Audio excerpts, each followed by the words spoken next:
my question was, I believe that short of an indictment, 45 will become 47, or choking on a chicken bone. And so what would it take to indict him? Because Ukraine, that was a little iffy, but that call to Raffensperger, that was pretty straightforward, unambiguous statement. Yeah. I mean, I think he's got a lot of problems. Now, again, this guy spent his whole life avoiding the accountability that he's earned. But I think between the prosecutors in Georgia and the Attorney General of New York for his business practices, and ultimately, hopefully the DOJ is moving. They need to move on what was done around January 6th. But my hope is one of those three, if not multiple ways, ones of those three do indict and more. He's earned it. But I will say, and we talked about this in the break, to me, this is bigger than Trump. The attacks on our voting rights began before the big lie, as you all know, long before before they were so upset about Barack Obama winning and the Obama coalition getting its way that these state houses were going crazy in 11. We saw it here in Ohio. Birtherism began before Trump was president. All this was before the big lie. 2021 is an extension of the prior decade and an extension of centuries. And so my worry is, with Trump gone, it's next up, folks. They'll pick someone else. That person may be savvier than Trump. He may take more advantage of these undemocratic state houses than Trump did, who was in the end too undisciplined to keep it all together. So the way I think about it is, we've got to get into a mindset of not just never Trump, but always democracy. Always democracy, in a way that back in the day, it was never, never Andrew Johnson. It was never Jim Crow. That should have been the fight. It's bigger than the person. It's about deeper institutions being locked up to suppress democracy. And that's the fight. We have to see it. And I know Karen has Jamie Harrison on a few times. We have to see this as a broader battle for democracy. It's not just about a bunch of federal elections every couple of years. They are going for the jugular of democracy itself, and they're doing it through state after state after state, because that's where democracy is shaped, more than the federal government. And if the side that's for democracy doesn't wake up to that reality real soon, the other side's going to win this thing. And that's why I wrote this book I wrote. That's why I do this stuff every day. The side that cares about democracy and wants the wonderful, diverse democracy that America is today to be able to exist and exert itself through elections, we have to take the fight to state after state for democracy itself. Right now, we're too short-sighted and we're too much about each cycle, and we only view a few swing states as where the battle is. The battle is everywhere. So that's great. So Gary Chambers was on Karen's show, and Gary said if the Democrats were serious, they should put their money in Louisiana and Mississippi, because there's 3-4 million people, Black people in those states, that they could win those states. They could flip those states. Why do you think they don't? Absolutely. I mean, we are caught up in the world of thinking the side for democracy is caught up in the world of measuring everything by federal elections. Because again, we assume democracy is intact. So we think, well, all we have to do is win a bunch of federal elections and then we get what we want. The other side is in the minority, and they know it. They know their worldview will not survive in a robust democracy. Their game is not winning federal elections. It's beating democracy. And so they're fighting in Louisiana, in Mississippi, and Ohio. They fight everywhere. They don't care if it's a swing state. They win everywhere. And so until we shift to that, we put the money where the few federal races that are swing races are, and we leave everybody else out. And that means we leave rural white America out. We leave rural Black America out. We don't fight enough in inner city America because we think we've already won those. We have to be everywhere because the game is on here for democracy itself, and only one side sees it that way. And until the other side sees it that way, we're going to lose. It's like one team's on one side of the field all the time and the other isn't even there. David Pepper, who's we? When I say we, I'm talking about, again, I try and not say only Democrats, although I think it's mostly Democrats. I try and say there's a broader group of people. Now, the what are they called? The circles that overlap. Most of that group is going to be Democrats. The Venn diagram? Yeah, I'm thinking of a Venn diagram. See, I learned that at some point, but I clearly have forgotten. The Venn diagram will be mostly Democrats. But I don't want to make this only about party, because I think it needs to be bigger than party, although it's mostly Democrats who believe in democracy. But most of those people have assumed democracy is stable. And that's the problem. The other side not only does not think democracy is stable, they can't afford it to be stable. They only get their worldview accomplished if they undermine democracy, which is why they go for broke for state houses, because that's where you undermine democracy. And go ahead. What would you say if it's not about democracies? It's not a democracy. It's not about D's and R's, but it's about race. You started off saying Barack Obama was elected, and that's when it all started, right? And I'm going to say, I look at Canada, there are Confederate flags in Canada. How did that happen? That was, a lot of people like, oh, Trump, if he wins, I'm going to Canada. Really? I saw Confederate flags being waved in Canada. I'm looking across the globe and I'm seeing a global wave. It's not just fascism.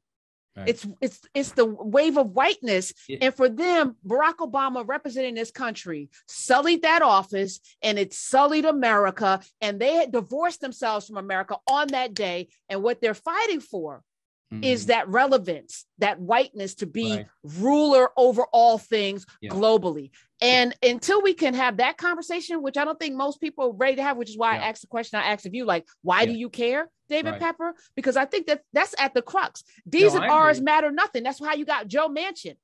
He's a D. He doesn't act like a D. He acts like a dumbass. Not really. Let me not call him names, but he's not acting according to what we would think a person that's a Democrat would do, because they would be fighting for certain things, right? So what is he fighting for? Well, let me say, I go through this in the book I wrote. I think there are multiple things coming together, but clearly one of the dominant things is a history of white supremacy with massive backlash when there's a diverse, very large amount of that diversity being Black Americans exercising the rule through elections. But let me also not overlook another thing. There's also a lot of this is about money.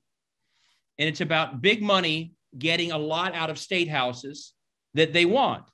And if you look closely, so much of what the hard wiring of these state houses is to get a massive transfer of public assets transferred to private entities.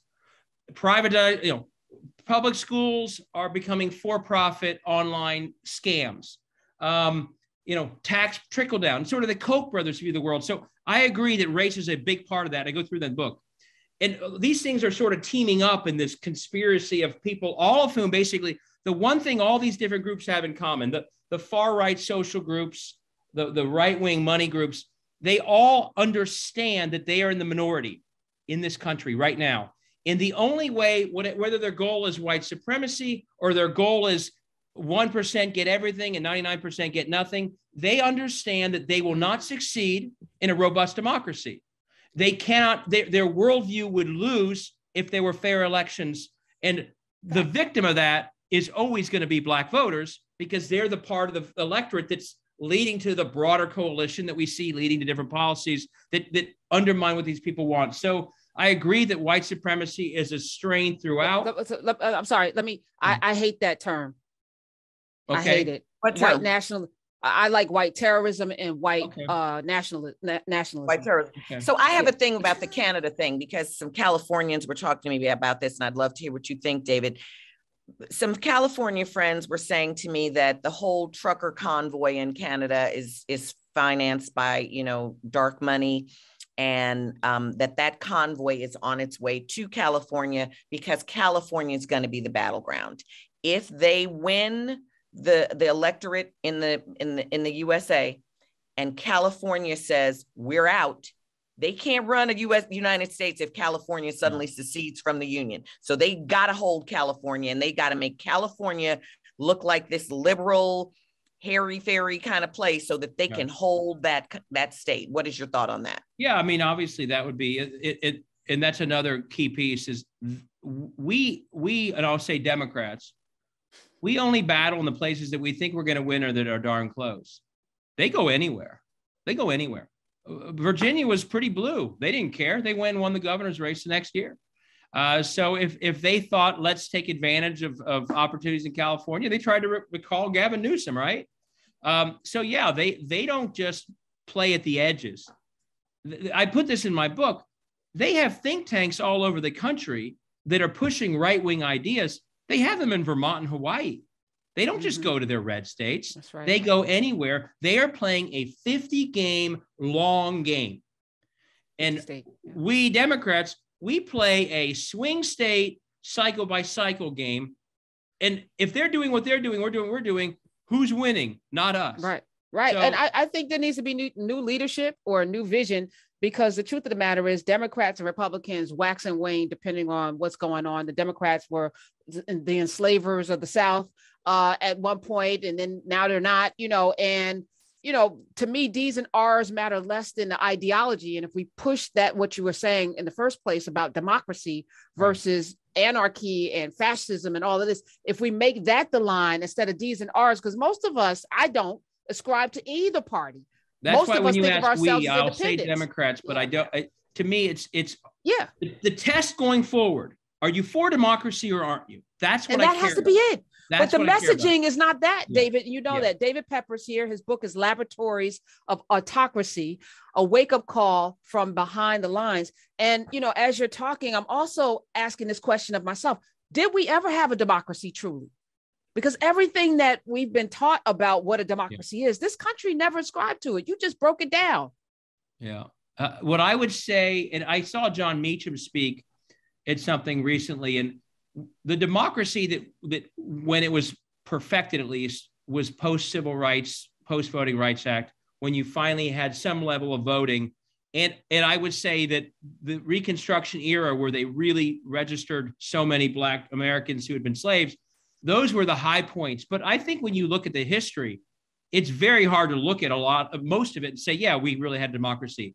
The post-60s moment before the Southern strategy really took hold is clearly when we could have all stood together and said, okay, we're getting close at least. And no surprise, because it's our history, the minute we get close, the backlash starts.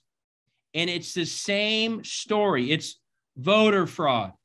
That's the beginning of it. That's what they said in the 1870s, 80s. It was voter fraud. That's what they said. As if these newly enfranchised Black Americans who were voting for the first time were all of a sudden figuring out how to vote fraudulently.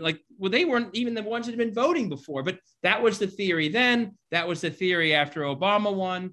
And so whenever it's been close to being perfected and it truly represented the diversity of this country is when the backlash starts. And again, if you don't fight back, the backlash succeeds.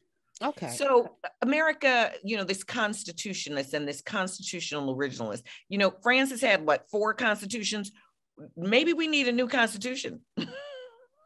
I would say, Tonya, but we tell the world this is the perfect government. Why would you change? It's a more perfect union, more perfect, grammatically incorrect. But go ahead, David. I'm sorry. I'd say, the update to the Constitution should not be the clauses, the right to vote shall not be discriminated against for this reason. It should be everybody has a right to vote.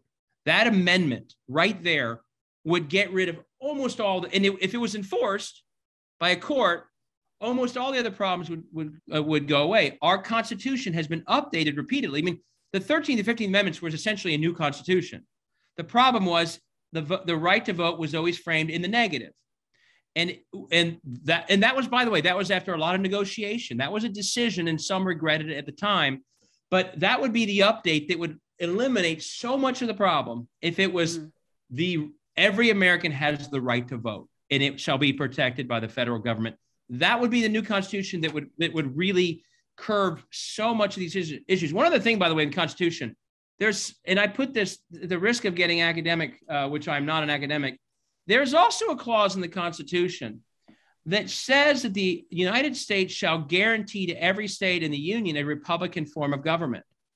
And they meant then that each state should have a government that reflects the will of the people. So we don't have to rewrite that clause. We need to breathe life back into it. When Joe Manchin voted to support the filibuster to stop those acts, I believe he violated his oath to the Constitution to guarantee a Republican form of government in every state. He took an oath to the Constitution. He didn't take an oath to the filibuster. He took an oath to the Constitution, and in that Constitution is literally language that appears nowhere else, that there is a guarantee that every state basically be small d democratic governance. And to me, if I were in the Senate right now, or any of these people, everything I did, I'd be saying, this is even bigger than individual voting rights. This isn't about a promise that whether you're in Louisiana or Alabama or Ohio, you are supposed to be a citizen in a functioning democracy in your state.